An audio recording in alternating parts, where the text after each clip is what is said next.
risks of world war or weak actions which would reward aggression.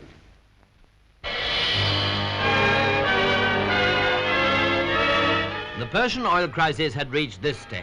Would it have to close the refinery at Abadan, which works day and night to produce 25 million tons of oil a year?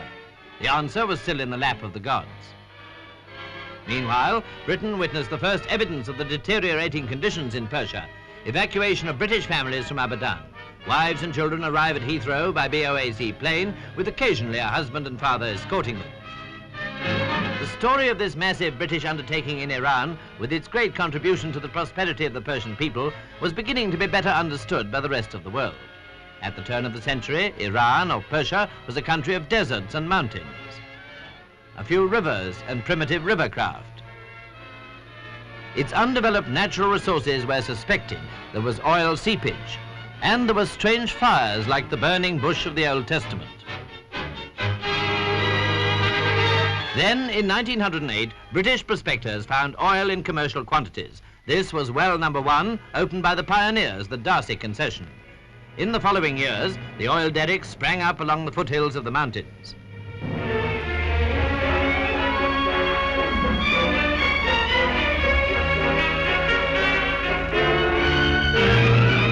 The pipelines carried the raw fuel over the 130 miles of desert to the town of Abadan on the Persian Gulf. These pipelines from the various wells converged in one main intake manifold leading to the refinery of Abadan.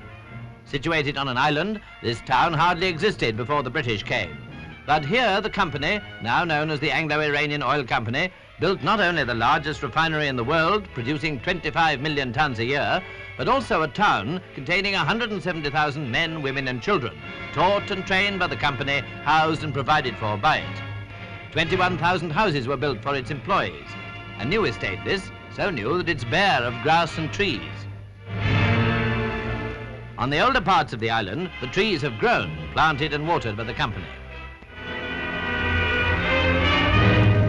Through the water pumping station at Abadan passes almost as much water daily as the Metropolitan Water Board supplies to London.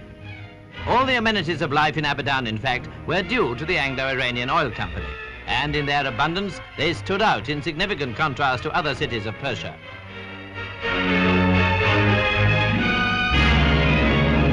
Our picture could only be complete if we could show you what the conditions were like before the oil company came into being.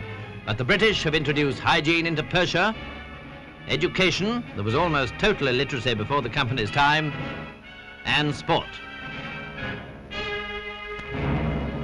Almost from the first, Persians were trained for executive posts, so that when the installation should revert legally to Iran in 1993, there would be skilled Iranian technicians capable of running them. Among the benefits conferred permanently on Iran by this great British enterprise have been the construction of roads and the building of bridges. Here's the Lali Bridge, 150 miles north of Abadan. If the refinery had to close, what then? Could the government of Iran, which has shown such an utter lack of practical values, get it working again and operate it as a going concern? And even so, having raised the oil and refined it, how would they distribute it to markets, if they could find markets?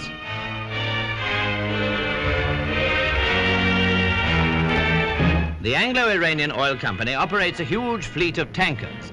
By no stretch of the imagination could the principle of nationalization be applied to other people's ships, so the company's 150 vessels could be dropped from the Persian government's calculations.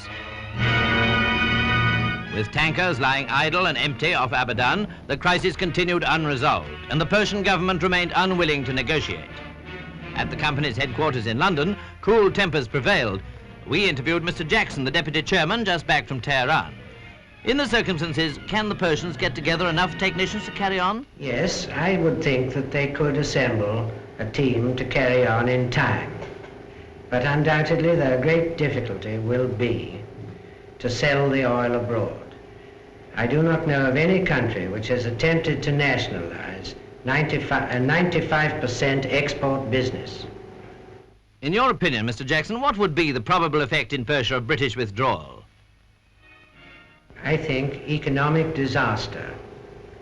The Persians think that by nationalizing oil, they are going to get rich. Unfortunately, the reverse will be the case.